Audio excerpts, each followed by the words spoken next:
ദൈവത്തിൻ്റെ അതിപരിശുദ്ധമായ നാമം മഹിമപ്പെടുവാറാകട്ടെ. G of good news today Christian ചാനലിലേക്ക് എല്ലാവർക്കും യേശുക്രിസ്തുവിന്റെ നാമത്തിലുള്ള സ്നേഹവന്ദനത്തെ അറിയിക്കുകയാണ്. ദയവ് ചെയ്ത് എപ്പോഴും ഓർപ്പിക്കാറുള്ളത് പോലെ ഈ ചാനൽ നിങ്ങൾ സബ്സ്ക്രൈബ് ചെയ്യുക, മറ്റുള്ളവരിലേക്ക് അത് ഷെയർ ചെയ്യുക. ഈ ശുശ്രൂഷയെ ഓർത്ത് പ്രാർത്ഥിക്കുക. ഞാനും നിങ്ങളെ ഓർത്ത് പ്രാർത്ഥിക്കുന്നുണ്ട്. ഇന്ന് നാം ചിന്തിക്കുവാനായിട്ട് പോകുന്ന ദൈവത്തിൻ്റെ വചനം ആമോസിൻ്റെ പ്രവചനം 4-ാം അധ്യായത്തിൻ്റെ 12-ാമത്തെ വാക്യത്തിൻ്റെ അവസാന ഭാഗമാണ്. നിന്റെ ദൈവത്തെ എതിരേൽപ്പാൻ ഒരുങ്ങിക്കൊള്ളുക. അനേക മലയാളി കുടുംബങ്ങളിലും ക്രിസ്ത്യൻ മലയാളി ഭവനങ്ങളിലെല്ലാം അവരുടെ വീടുകളുടെ ഫ്രണ്ടിൽ എഴുതി വച്ചിരിക്കുന്ന ഒരു വാക്യമാണ് നിന്റെ ദൈവത്തെ എതിരേൽപ്പാൻ ഒരുങ്ങിക്കൊള്ളുക. ഈ വാക്യം നമ്മൾ കാണുമ്പോൾ, അത് വായിക്കുമ്പോൾ നമ്മുടെ മനസ്സിലേക്ക് തോന്നുന്നത് യേശുക്രിസ്തുവിനെ സ്വീകരിക്കുവാനായിട്ട് ഒരു രക്ഷയുടെ സുവിശേഷം, ഒരു സുവിശേഷത്തിൻ്റെ ആഹ്വാനമായിട്ട് നമുക്ക് അത് തോന്നാൻ സാധ്യതയുണ്ട്. ഞാനൊക്കെ മുൻപ് അങ്ങനെയാണ് വിചാരിച്ചിരുന്നത്. ദൈവത്തെ എതിരേൽക്കാനായിട്ട്, ദൈവത്തെ സ്വീകരിക്കാനായിട്ട് നീ റെഡിയായിക്കൊള്ളുക, യേശുക്രിസ്തുവിനെ അറിയുവാൻ, യേശുക്രിസ്തുവിനെ അനുഭവിക്കാൻ നീ റെഡിയായിക്കൊള്ളുക എന്നുള്ള അർത്ഥത്തിലാണ് ഞാനിത് ധരിച്ചു വച്ചിരുന്നത്. എന്നാൽ ദൈവത്തിൻ്റെ അരുളപ്പാടുകളെ നന്നായിട്ട് പ്രസ്താവിക്കുന്ന സഹോദരൻ സാജു ജോൺ മാത്യു, നിങ്ങൾ അദ്ദേഹത്തിൻ്റെ മെസ്സേജുകളെല്ലാം കയറി കാണുന്നത് വളരെ നന്നായിരിക്കും. വളരെ വളരെ ബ്ലെസ്സിങ് ആയിട്ടുള്ള മെസ്സേജുകളാണ്. അതിൽ ഒരു വീഡിയോ കണ്ടപ്പോഴാണ് ഇതിൻ്റെ അർത്ഥം നമ്മൾ വിചാരിച്ചതുപോലെ അല്ല എന്ന് മനസ്സിലാക്കുവാനായിട്ട് സാധിച്ചത്. ഇത് ഒരു സുവിശേഷത്തിൻ്റെ ആഹ്വാനമായിട്ടുള്ള ഒരു വചനമല്ല.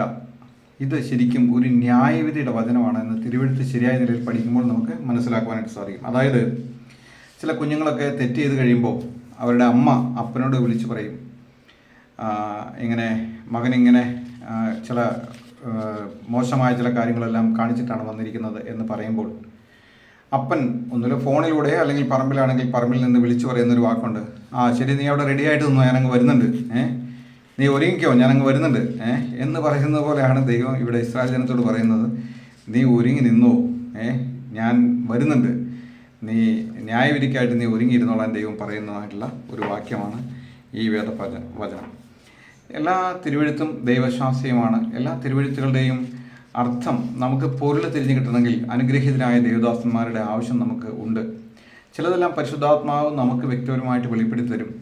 എന്നാൽ ചില മർമ്മങ്ങളെല്ലാം വളരെ ബ്ലെസ്സിങ് ആയിട്ടുള്ള ദേവദാസന്മാരെ കരങ്ങളെടുത്ത് ഉപയോഗിക്കുന്ന, ദൈവം എടുത്ത് ഉപയോഗിക്കുന്ന ദേവദാസന്മാരിലൂടെ നമുക്ക് വെളിപ്പെടുത്തി കിട്ടും. അങ്ങനെയുള്ള നല്ല നല്ല ദേവദാസന്മാരുടെ ബുക്കുകൾ വായിക്കുന്നതും പഠിക്കുന്നതും അതൊക്കെ വളരെ ബ്ലെസ്സിങ് ആണ്.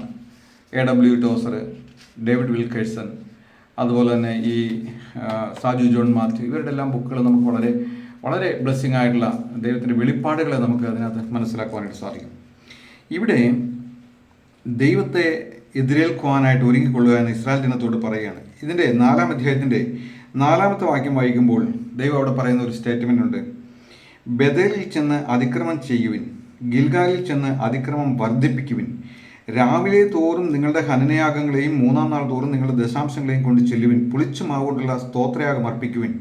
സ്വമേധാർപ്പിതങ്ങളെ ഘോഷിച്ച് പ്രസിദ്ധമാക്കുവിൻ. അങ്ങനെയല്ലോ ഇസ്രായേൽ മക്കളെ നിങ്ങൾക്ക് ഇഷ്ടമായിരിക്കുന്നത് എന്ന് യഹോവയുടെ അരുളപ്പാട്. ഇവിടെ ദൈവം പറയുകയാണ്, നിങ്ങളെ അതിക്രമം ചെയ്യുവിൻ. ദൈവം അതിക്രമം ചെയ്യുവിൻ എന്ന് പറയുകയാണ്, കളിയാക്കിക്കൊണ്ട് പറയുന്നതാണ്. നീ ചെന്ന് വിഗ്രഹത്തെ ആരാധിക്കടാ, നീ അങ്ങ് വിഗ്രഹാരാധനയായിട്ട് തുടർന്നങ്ങ് പോ. നീ അതിൻ്റെ മുമ്പിൽ പോയി തിരി കത്തിച്ച്, നീ അതിൻ്റെ മുമ്പിൽ പോയി എണ്ണ ഒഴിച്ച്, നീ അതിനെ പോയി അങ്ങ് അതിക്രമം അങ്ങോട്ട് വർദ്ധിപ്പിക്കുക. ദൈവം പറയാണ്, നീ അതിക്രമം അങ്ങ് വർദ്ധിപ്പിക്കുക. അതുപോലെ തന്നെ നീ അതിക്രമം ചെയ്യ്. വിഗ്രഹാരാധന ഏറ്റവും വലിയൊരു പാപമാണ്. അപ്പോൾ ഇസ്രായേൽ ജനം വിഗ്രഹാരാധന, ഇമ്മോൻ്റെ ക്ഷേത്രത്തിലെല്ലാം പോവുകയും വിഗ്രഹാരാധനയെല്ലാം നടത്തുകയും ചെയ്യുമ്പോൾ ദൈവം പറയുകയാണ്, നീ ബേഥേലിലേക്ക് ചെല്ല്, അവിടെ ചെന്നിട്ട് നീ നിൻ്റെ അതിക്രമം എല്ലാം നീ പെരുകിക്കൊണ്ട് വാ, നീ അത് വർദ്ധിപ്പിക്കുക എന്ന് ദൈവം അവരോട് പറയുന്നതാണ് നമുക്കവിടെ കാണുവാനായിട്ട് സാധിക്കുന്നത്. അതിൻ്റെ 5-ാം വാക്യത്തിലും നമുക്കത് വളരെ വ്യക്തമായിട്ട് കാണുവാനായിട്ട് സാധിക്കും. നീ ചെല്ല്. ദൈവം ചിലപ്പോൾ നമ്മൾ ഒരു കാര്യത്തിലേക്ക് പോകുമ്പോൾ തെറ്റായ ഒരു വഴിയിലേക്ക് നാം നീങ്ങുകയാണെങ്കിൽ, നാം ദൈവത്തോട് ചേർന്ന് നടക്കുന്ന ഒരു വ്യക്തിയാണ് എങ്കിൽ ദൈവം നമ്മോട് പറയും, ആ വഴിക്ക് പോകരുത് എന്ന് ദൈവം നമ്മോട് പറയും. അത് വളരെ കർശനമായ ഒരു താക്കീതോടു കൂടിയുള്ള ഒരു വചനമായിരിക്കും. അങ്ങനെ നമ്മൾ പോകരുതെന്നുള്ള ഒരു കൽപ്പന ലഭിച്ചിട്ടും നമ്മളത് മറികടന്ന് വീണ്ടും പിറ്റേ ദിവസം ദൈവത്തോട് ചോദിക്കുകയാണ്, ഞാനങ്ങോട്ട് പൊക്കോട്ടെ. അത് നമ്മുടെ ഉള്ളിലോ കുറേ സ്വാർത്ഥ താല്പര്യങ്ങളുണ്ടാകും. അത് വെച്ച് നാം ദൈവത്തോട് ചോദിക്കുകയാണെങ്കിൽ ദൈവം പറയും, ശരി നീ പോയിക്കൊള്ളാനായിട്ട് പറയും. ദൈവത്തിൻ്റെ ഒരു സ്വഭാവം നമുക്ക് അങ്ങനെ കാണുവാനായിട്ട് സാധിക്കും. കാരണം ദൈവം ആദിയിലെ തന്നെ അവസാനം അറിയാവുന്നവനായ ദൈവമാണ്, സർവശക്തനായ ദൈവമാണ്. അവനെക്കുറിച്ച് അവിടെ തിരുവഴുത്തിൽ പറയുന്നത്, പർവ്വതങ്ങളെ നിർമ്മിക്കുകയും കാറ്റിനെ സൃഷ്ടിക്കുകയും മനുഷ്യനോട് അവൻ്റെ നിരൂപണം ഇന്നതെന്ന് അറിയിക്കുകയും പ്രഭാതത്തെ അന്ധകാരമാക്കുകയും ഭൂമിയുടെ ഉന്നതകളിൽ മേൽ നടകൊള്ളുകയും ചെയ്യുന്ന ഒരുത്തനുണ്ട്, സൈന്യങ്ങളുടെ ദൈവമായ യഹോവ എന്നാകുന്ന അവൻ്റെ നാമം. മനുഷ്യനോട് അവൻ്റെ ഹൃദയത്തിൽ നിരൂപണങ്ങൾ ഇന്നതെന്ന് അറിയിക്കുന്ന ദൈവമാണ്. നമ്മൾ ബിലയാമിനെ കുറിച്ച് തിരുവഴുത്ത് പരിശോധിക്കുമ്പോൾ, ഇസ്രായേൽ ജനത്തെ ശപിക്കുവാനായിട്ട് ബാലാക്ക് വന്ന് ബിലയാമിനെ ക്ഷണിക്കുകയാണ്. നീ വന്ന് ഇസ്രായേൽ ജനത്തെ ശപിക്കണം, അവർ വന്ന് ഇപ്പം ഞങ്ങളെ പുല്ലുപോലെ തിന്നുകളയും, അതുകൊണ്ട് നീ അവരെ ശപിക്കണമെന്ന് പറഞ്ഞപ്പോൾ ഈ ബിലയാം, എൻ്റെ ദൈവം എന്നോട് എന്ത് പറയുന്നു അത് മാത്രം ഞാൻ പറയാമെന്ന് പറഞ്ഞു. ഇവനൊരു പ്രവാചകനാണ്. അപ്പോൾ ബാലാക്കാണെങ്കിൽ കുറേ സമ്മാനങ്ങളും വലിയ നേതാക്കന്മാരെല്ലാം പറഞ്ഞു വിട്ടിരിക്കുകയാണ്. അവൻ അകത്ത് കയറിയിരുന്ന് പ്രാർത്ഥിച്ചപ്പോൾ ദൈവം പറഞ്ഞു, നീ അവൻ്റെ കൂടെ പോകരുത്, അവരുടെ സമ്മാനം വാങ്ങരുത്, നീ അവരെ ശപിക്കരുത് എന്ന് ദൈവം വളരെ വാൺ ചെയ്ത് അവരോട് പറഞ്ഞു. അപ്പോൾ ഇവൻ ബിലയാം പറഞ്ഞു, ഇല്ല, എനിക്ക് നിങ്ങളോട് കൂടെ പോരുവാനായിട്ട് സാധിക്കില്ല, ദൈവം എന്നെ അനുവദിക്കുന്നില്ല, അതുകൊണ്ട് നിങ്ങൾ പോയി ബാലാക്കിൻ്റെ അടുത്ത് പറയാനായിട്ട് പറഞ്ഞു. ബാലാക്ക് പിറ്റേ ദിവസം വീണ്ടും കുറേ സമ്മാനങ്ങളും കുറച്ചുകൂടെ മെച്ചപ്പെട്ട പ്രമുഖന്മാരായിട്ടുള്ള ആളുകളെല്ലാം പറഞ്ഞു വിട്ടിട്ട് പറഞ്ഞു, നീ വരണം, നീ വന്ന് ഈ ജനത്തെ ശപിക്കണമെന്ന് പറഞ്ഞ് അവനെ വീണ്ടും ക്ഷണിക്കുകയാണ്. അങ്ങനെ വീണ്ടും ക്ഷണിക്കുന്ന സമയത്ത് ഇവൻ വീണ്ടും ദൈവത്തോട് ആലോചന ചോദിച്ചു. ദൈവം തലേദിവസം പറഞ്ഞതാണ്, അത് എൻ്റെ ജനമാണ്, അവരെ ശപിക്കരുത് എന്ന് വ്യക്തമായിട്ട് പ്രവാചകനോട് പറഞ്ഞതാണ്. എന്നാൽ ഇവൻ പിറ്റേ ദിവസം വീണ്ടും പോയി ദൈവസനിൽ നിന്ന് പ്രാർത്ഥിച്ചപ്പോൾ ദൈവം പറഞ്ഞു, ശരി, നീ പോക എന്ന് പറഞ്ഞു. അതിന് സന്തോഷമായി. അവൻ വേഗം യാത്രയാകാൻ തീരുമാനിച്ചു. കാരണം നല്ല സമ്മാനങ്ങളെല്ലാം വന്നിരിക്കുകയാണ്. ഈ സമ്മാനങ്ങളെല്ലാം കണ്ടു കഴിഞ്ഞപ്പോൾ അവൻ പോകാനായിട്ട് തീരുമാനിച്ചു. അങ്ങനെ അവൻ കഴുതയ്ക്ക് കോപ്പിട്ട് കഴുതപ്പുറത്ത് കയറി യാത്രയായി. അങ്ങനെ കഴുതപ്പുറത്ത് കയറി യാത്രയായി ഒരു ഇടുക്കുള്ള ഒരു വഴിയിലൂടെ പോകണം. രണ്ട് വശത്തും മതിൽ പോലെ ഇങ്ങനെ കൽഭിത്തി ഇത് കെട്ടിയിരിക്കുക. അതിൻ്റെ ഇടയിലൂടെ ചെറിയ വഴിയിലൂടെ പോകണം. കഴുത 2-3 പ്രാവശ്യം വഴിയിൽ കിടന്നു. പിന്നെ കഴുത ഇവനെ ഒരു സൈഡിലേക്ക് ഒതുക്കും, അവൻ്റെ കാലും ഞെരുങ്ങി, ഇങ്ങേ സൈഡിലേക്ക് ഒതുക്കും, അവൻ്റെ കാലും ഞെരുങ്ങി, അവൻ കഴുതയെ അടിച്ചു. ഇവിടെ സംഭവിച്ച ഒരു കാര്യം എന്താണെന്ന് വെച്ച് കഴിഞ്ഞാൽ, ഊരിപ്പിടിച്ച വാളുമായിട്ട് ദൈവത്തിൻ്റെ ദൂതൻ അവൻ്റെ യാത്രാമധ്യേ നിൽക്കുകയാണ്. ദൈവദൂതൻ അവനെ തടുത്തുകൊണ്ട് നിൽക്കുകയാണ് പോകാതിരിക്കുവാൻ വേണ്ടി. ഇത് കഴുതയ്ക്ക് കാണാം, ഇവന് കാണാൻ പറ്റില്ല. എന്തുകൊണ്ട് ഇവന് കാണാൻ പറ്റാതിരുന്നു? പുറപ്പാട് പുസ്തകം 23-ാം അധ്യായത്തിൻ്റെ 8-ാം വാക്യത്തിൽ പറയുകയാണ്, സമ്മാനം കാഴ്ചയുള്ളവരെ കുരുടാക്കുകയും നീതിമാന്മാരുടെ വാക്കുകളെ മറിച്ചു കളയുകയും ചെയ്യുന്നതുകൊണ്ട് നീ സമ്മാനം വാങ്ങരുത്. ഇന്ന് അനേക ഇടങ്ങളിലും അനേക ദൈവദാസന്മാർക്ക് പറ്റിയിരിക്കുന്ന ഏറ്റവും വലിയ ഒരു അപകടം എന്ന് പറയുന്നത്, അവരിങ്ങനെ എന്ത് ഗിഫ്റ്റ് ആര് കൊടുത്താലും അത് വാങ്ങും. കണ്ട പൂജാഗിരികളിലൊക്കെ പൂജ ചെയ്ത് ബ്ലാക്ക് മാജിക് എല്ലാം നടത്തി കണ്ട പൂജകളെല്ലാം ചെയ്ത് ഇവർക്ക് കൊണ്ടു കൊടുക്കുന്ന ഗിഫ്റ്റ് ഇവർ സന്തോഷത്തോടെ യേശുവിനെ സ്നേഹിച്ചിട്ട് തരുന്നതാണെന്ന് വിചാരിച്ചിട്ട് ഇവരങ്ങ് വാങ്ങി വെക്കും. അതോടുകൂടി ഇവർ പതുക്കെ ദൈവങ്ങളാവും. പിന്നെ ഇവർ തന്നെ അരുളപ്പാടുകളെല്ലാം പ്രസ്താവിക്കുന്നു. ദൈവം എന്നോട് ഇന്നലെ സംസാരിച്ചു, ഞാനത് റെക്കോർഡ് ചെയ്ത് നിങ്ങളെ കേൾപ്പിക്കാമെന്ന് പറഞ്ഞ് ഇവർ തന്നെ ദൈവമാകുകയാണ്. ഇവരുടെയൊക്കെ സമ്മാനങ്ങൾ വാങ്ങി കണ്ണ് കുരുടായി പോയി, ശരിയായിട്ടുള്ളത് കാണാൻ പറ്റാത്ത രീതിയിൽ അവർ അപകട നിലയിലേക്കായി പോകുന്നത് നമുക്ക് കാണുവാൻ സാധിക്കും. ഇവിടെ ദൈവം ഇവരോട് പറയുകയാണ്, നിങ്ങൾ പോകുവിൻ, നിങ്ങൾ അതിക്രമം ചെയ്യാൻ പോകുവിൻ.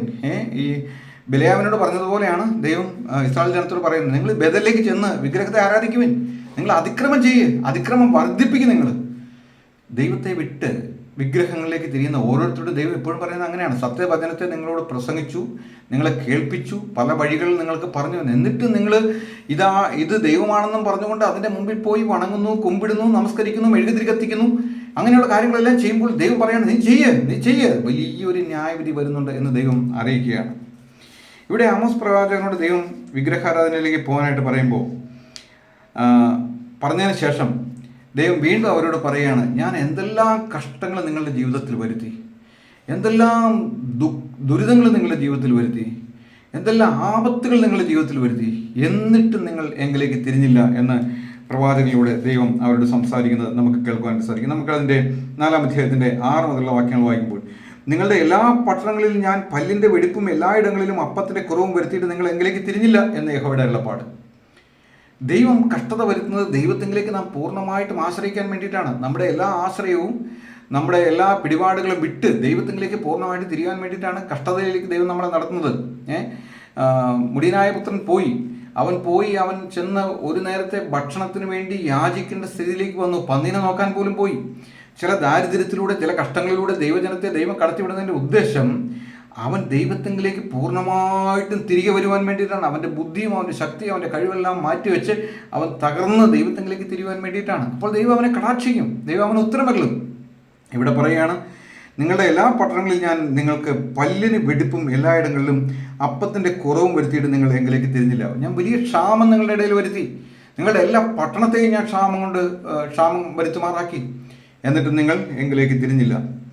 7-ാം വാക്യം, കൊയ്ത്തിന് ഇനി 3 മാസമുള്ളപ്പോൾ ഞാൻ നിങ്ങൾക്ക് മഴ മുടക്കിക്കളഞ്ഞു.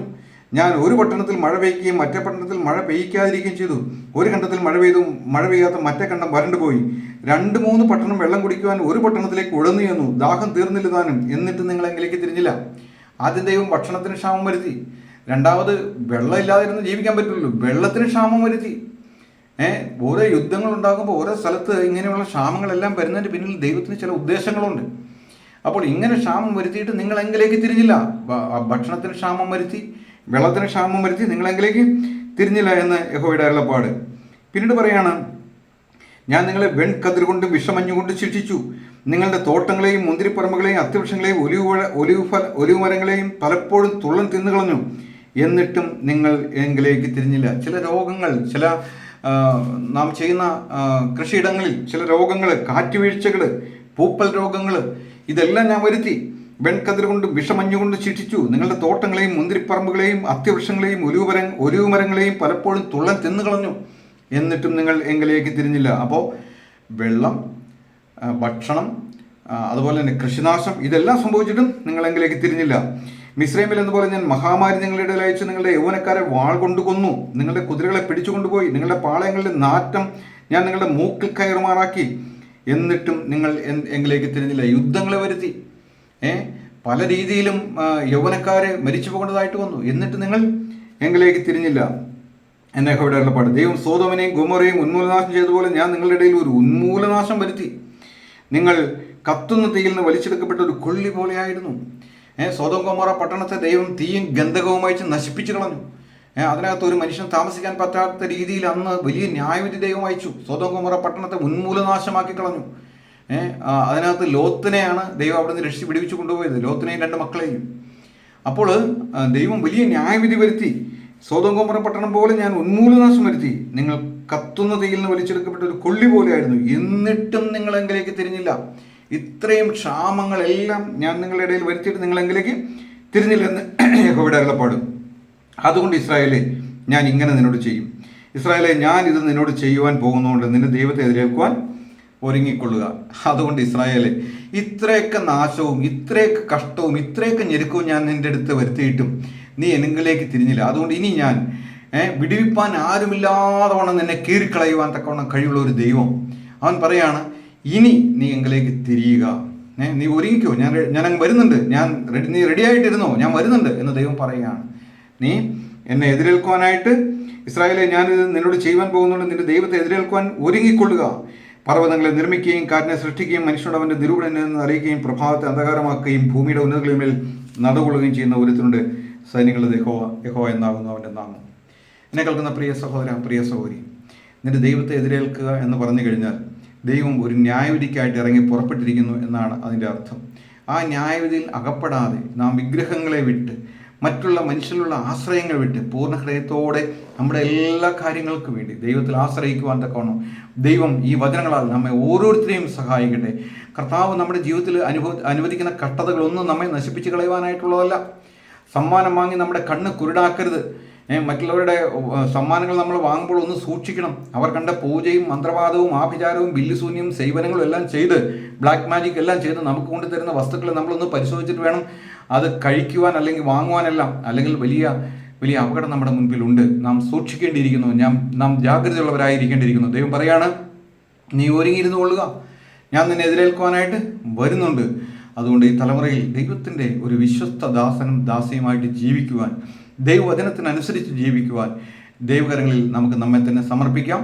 ദൈവം ഈ വചനങ്ങളാൽ നമ്മെ ഓരോരുത്തരെയും അനുഗ്രഹിക്കട്ടെ. ദൈവത്തിൻ്റെ ന്യായവിധിയിൽ വീഴാതെ ദൈവകൃപയിൽ സൂക്ഷിക്കപ്പെടുവാൻ തക്കവണ്ണം നമുക്ക് ദൈവത്തോട് പ്രാർത്ഥിക്കാം. നമ്മുടെ ദൈവം നല്ലവനാണ്, അവൻ സർവശക്തനായ ദൈവമാണ്, അവൻ കരുണയും നീതിയുമുള്ള ദൈവമാണ്. കർത്താവെ, ഞങ്ങളുടെ പാപങ്ങൾ ഞങ്ങളോട് ക്ഷമിക്കണമെന്ന് പറഞ്ഞ് ദൈവമുമ്പാകെ നാം കവിണ് വീഴുമ്പോൾ തീർച്ചയായിട്ടും ദൈവം നമ്മോട് കരുണ കാണിക്കും, നമ്മോട് നീതി കാണിക്കും. അതുകൊണ്ട് ഈ ദൈവത്തെ ആ നിലയിൽ സ്വീകരിക്കുവാൻ തക്കവണ്ണം നമുക്ക് ഒരുങ്ങിയിരിക്കാം. നല്ലവനുമായി നല്ലവനും വിശ്വസ്തനുമായ ദാസൻ എന്നുള്ള വിളി കേൾക്കുവാൻ തക്കവണ്ണം നമുക്ക് ദൈവങ്ങളിൽ നമ്മെ തന്നെ ഏൽപ്പിക്കാം. അവൻ്റെ വലിയ നാമം ഇന്നും എന്നേക്കും വാഴ്ത്തപ്പെടുമാറാകട്ടെ. ആമേൻ.